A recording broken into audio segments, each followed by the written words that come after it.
আমি বৌদির পাশেই দাঁড়িয়ে আছি। প্রথমে ময়দা মাখা করে নিচ্ছি, আর বৌদি অদ্ভুত আচরণ করছে। ছাদ থেকে নামার বৌদিকে একটা ম্যাক্সি দিলাম পরার জন্য। বৌদি বলল, সেদিন ভালোভাবে করনি, আজ ভালো করে করতে হবে।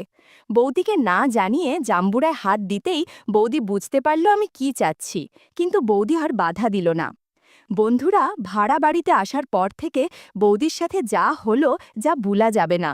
দুদিন হলো শিফট করেছি আমার নতুন ঠিকানায়। না বাড়ি থেকে তাড়িয়ে দেয়নি, এখানে থাকতে হচ্ছে পড়াশোনার জন্য। কলেজের পাশে মেস পাওয়া গিয়েছিল, কিন্তু মেসে থাকলে ছেলেমেয়েরা খারাপ হয়ে যায়, বদ সঙ্গে পড়ে, এই ভেবে বাবা মা মেস দেননি। তবে এখানেও মেসের থেকে ভালোই আছি আমি। বাড়ির 3 তলার একদিকে 2 কামরা ঘর আর অ্যাটাচ বাথরুম। রান্নার ব্যবস্থা নেই, তাই পাশের পাইস হোটেল খাবার নিয়ে নিই। দিব্যি ব্যবস্থা, মানিয়ে নিতে কোনো অসুবিধাই হয়নি। বাড়ির মালিক অনির্বান্দা ডাক্তার, যথেষ্ট হেল্পফুল। এর মধ্যে যতবার দেখা হয়েছে প্রত্যেকবার কুশল জিজ্ঞাসা করেছে। যাই হোক, নতুন জায়গা শুয়ে বসে কাটাবো না বলে জিন্সের উপর কুর্তাটা চাপালাম বেরোবো বলে। উদ্দেশ্য জায়গাটা একটু ঘুরে দেখা। দরজাটা লক করে নিচে নামছি, এমন সময় দোতলার কাছে সিঁড়িতে পায়ের শব্দ পেলাম। বৌদি মানে অনির্বাণবার স্ত্রীও দরজা লক করছে। আমাকে দেখেই পরিচিত কায়দায় হালকা হেসে জিজ্ঞাসা করল, বেরোচ্ছ নাকি? ভদ্রতাসূচক হেসে আমি বললাম, হ্যাঁ আর বেরোচ্ছি একটু, পড়া শুরু হয়নি এখনো, যাই এদিক ওদিক ঘুরে আসি। তুমিও বেরোচ্ছ? বলল, হ্যাঁ, কয়েকটা শপিং বাকি আছে, করে নিয়ে আসি। আমি বললাম, ইফ ইউ ডোন্ট মাইন্ড, আমি কি আসতে পারি তোমার সাথে? আমার কাজ নেই তেমন, ফ্রিই আছি। বৌদি বলল, বাবা, মাইন্ড করবে কেন, চলো, কোনো ব্যাপার না, বরং একটু সময় কাটানো যাবে তোমার সাথে। বেরোলাম বৌদির সাথে। বৌদি টোটো নিচ্ছিল। আমি বললাম, খুব দূর না হলে হেঁটেই চলো না, সময় বেশি পাওয়া যাবে। ফুটপাত ধরে পাশাপাশি হাঁটছি আমরা, টুকটাক কথাবার্তা চলছে। সত্যি বলতে কি, বৌদিকে পাশে নিয়ে হাঁটতে আমার খুব ইচ্ছা করছিল। গোলগাল, সুশ্রী, ফর্সা মুখে হালকা মেকআপ, স্বাস্থ্য ভালো, লম্বায় আমার থেকে প্রায় 4 ইঞ্চি ছোট। সব থেকে আকর্ষণীয় হল বৌদির চলাফেরা আর পোশাক আশাক। মেরুন কালারের শাড়িতে বৌদিকে দারুণ লাগছিল। এরকম বৌদি পেলে কে না সঙ্গে যেতে চায়। ভিড় ফুটপাথে বৌদির পাশাপাশি হাঁকছিলাম আমরা। হঠাৎ ফিসফিস করে বলল, লোকের বউয়ের দিকে এত নজর কেন? আমি বৌদির দিকে তাকালাম। অন্যদিকে মুখ ঘুরিয়ে মুচকি মুচকি হাসছে, আর চোখে একবার দেখে নিল আমাকে। আমরা প্রথমে একটা মলে ঢুকলাম। বৌদি কয়েকটা মাসকাবাড়ি বাজার করল। আমি ঘুরে ঘুরে দেখছিলাম, যদিও অন্যান্য জিনিসের থেকে বৌদিকেই বেশি দেখছিলাম। পেছন থেকে খেয়াল করলাম, মলের অনেকেই বারবার তাকাচ্ছিল বৌদির দিকে। এমনকি বিল দেওয়ার সময় কাউন্টারেও দেখলাম ছেলেটা আর চোখে বৌদিকে দেখছে। সেখান থেকে আমরা একটা কফি শপে গেলাম। কোনার দিকে একটা কেবিলে বসে 2টো কফি আর স্ন্যাক্স অর্ডার দিলাম আমরা। বৌদি কথা শুরু করল, তারপর বলো, অন্যের বউকে নিয়ে কফি শপে এসে কেমন লাগছে তোমার? আমি হেসে বললাম, তুমি শুধু অন্যের বউ করছো কেন? বৌদিও কপট রাগ দেখিয়ে বলল, আমি অন্যের বউ না তো কি তোমার বউ নাকি?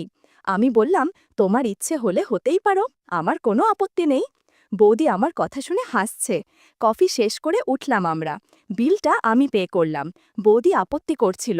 আমি বললাম, এটা আমাদের ফার্স্ট ডেট, আমি পে করব।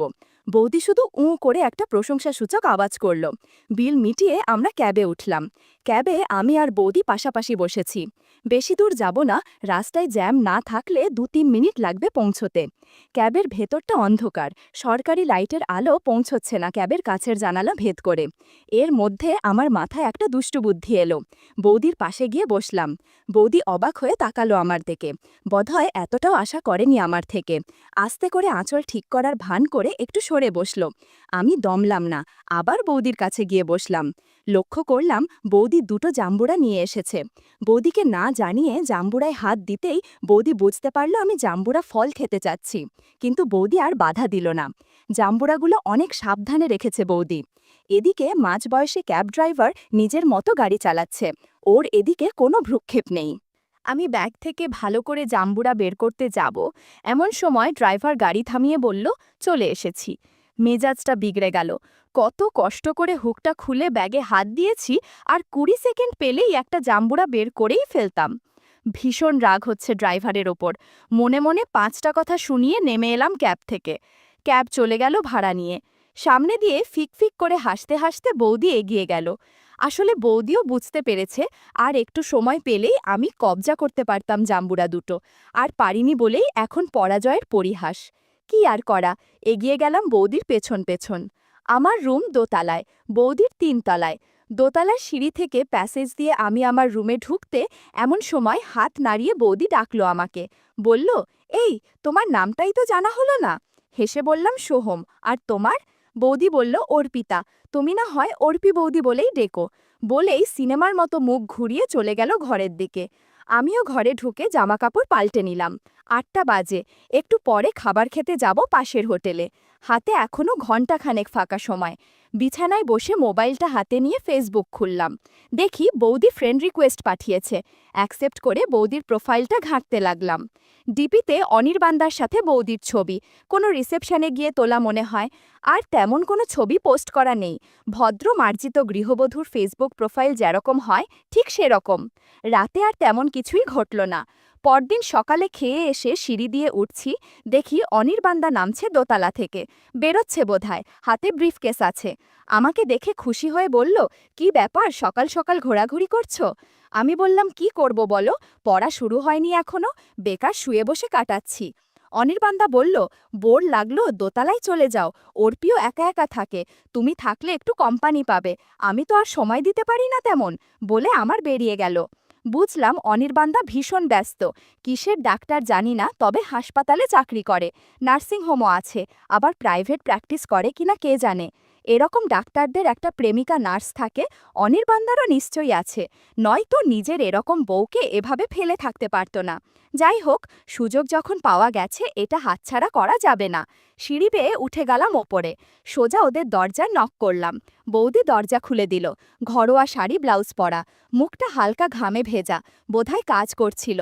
বোধহয় আমাকে এ সময় আশা করেনি, তবে বিরক্ত হয়েছে বলেও মনে হলো না। আমি ঢুকলাম ভেতরে, সাজানো গোছানো ড্রয়িং রুম। বৌদি আমাকে নিয়ে বসালো একটা সোফায়। বলল, তুমি বসো একটু, আমি রান্না চাকিয়ে এসেছি, না গেলে পুড়ে যাবে আবার। আমি বললাম, চলো তোমাকে রান্নার কাজে সাহায্য করি। বৌদি রান্নাঘরে নিয়ে গেল আমাকে। সত্যি রান্না চাপিয়েছে বৌদি, খুব সুন্দর একটা ঘ্রাণ বেরোচ্ছে মশলার। দেওয়ালে ঠেস দিয়ে দাঁড়িয়ে আমি বললাম, আমি তো ভাবলাম তুমি আমাকে তোমার প্রিয়জন বলবে। মিষ্টি একটা হাসির আভা ছড়িয়ে পড়ল বৌদির মুখে। আমার দিকে না তাকিয়েই খিলখিল করে হেসে বলল, তোমার সাথে বন্ধুত্ব করতে আমার বয়ই গেছে। আমি দাঁড়িয়েছিলাম বৌদির পেছনে। একটা আকাশি রঙের শাড়ি পরেছে বৌদি, তার সাথে গাঢ় নীল রঙের ব্লাউজ। ঘন চুলগুলো ঢেউ খেলে নেমে এসেছে কোমরের কাছাকাছি। আমি এগিয়ে গেলাম বৌদির দিকে, ভাবলাম বৌদির সাথে একটু রান্না করি। বৌদিকে সাহায্য করতেই বৌদি একটু চমকে গেল, বলল, আরে আরে, কি করছো, ছাড়ো, তোমার রান্না করতে হবে না। আমিও নাছোড়বান্দা, তাই সহজে ছাড়ছিলাম না। একটু পর বৌদি আর কিছু বলল না, কারণ মনে হয় বৌদি অনির্বাণদার কাছ থেকে এরকম সাহায্য কোনোদিন পাবেও না, হয়তো পাবেও না। অনির্বাণদা নিজের লাইফ নিয়ে ব্যস্ত, তার এসব করার সময় কোথায়? বৌদির আঁচ কমিয়ে কড়াইটা ঢাকা দিয়ে আমার রান্নার কাজে সম্মতি জানালো। বন্ধুরা, তোমরা বুঝেছ তো কিসের কথা বলছি? আমি আস্তে আস্তে রান্না করছি আর বৌদি এনজয় করছে, কেননা কালকের অর্ধেক ফালে রাখা কাজটা আজকে সম্পূর্ণ করতে হবে আমাকে। প্রথমে ময়দা মাখা করে আমি এবার পরের মাংস কষানোর জন্য রেডি হলাম। এমন সময় বৌদির আচরণে কিছুটা অবাক হলাম। সাধারণত মেয়েরা সাহসী ছেলে পছন্দ করে, তাই যে কোনো বিষয়ে বাধা দেয়, বৌদিও নিশ্চয়ই ব্যতিক্রম নয়। বৌদি আমাকে বলল, এখন কোনো দুষ্টুমি না, আমি রান্না শেষ করি আগে। রান্না শেষ হলে তুমি তোমার মতো মাংস কষিয়ে নিও। এরপর বৌদি ঘুরে গিয়ে খুন্তি দিয়ে তরকারি নাড়তে লাগলো। বৌদির কাপড় একটু অগোছালো হয়ে আছে। বৌদির রান্না শেষ করে কাজ সারতে সারতে আরও মিনিট 15 লাগলো। কাজ সেরি বৌদি বলল, অনেক তো হলো, এবার মাংস কষাও, দেখি কত দক্ষ তুমি। এরপর আমি ধীরে ধীরে মাংস কষিয়ে নিলাম। কষানো মাংসের স্বাদ খুব ভালো লাগে। বন্ধুরা, তোমরা বুঝেছ তো কি বলতে চাচ্ছি? ঘণ্টাখানেক পর আমার রান্না শেষ হলো।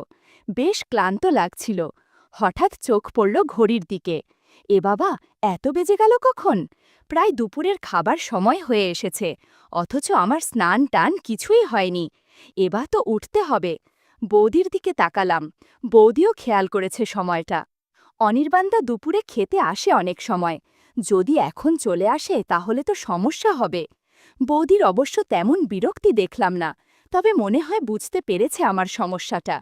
আমি বললাম, বৌদি দেরি হয়ে গেছে আজকে, আজ তবে আসি?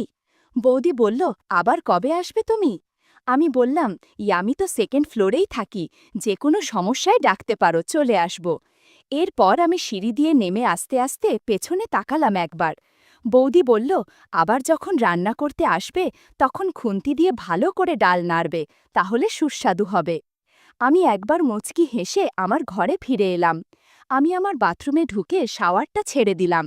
শাওয়ারের নিচে দাঁড়িয়ে রান্না কথা ভাবছিলাম আর নিজের ওপর রাগ হচ্ছিল, কেননা এত তাড়াতাড়ি রান্না শেষ করা ঠিক হয়নি। একটু পর স্নান করে বেরিয়ে নিচে নামছি, বুঝলাম অনির্বাণদা ফিরেছে। ভাগ্যিস চলে এসেছিলাম। সেদিন বিকেলে ছাদে পায়চারি করছি। আমার ঘরের একপাশে ছাদ।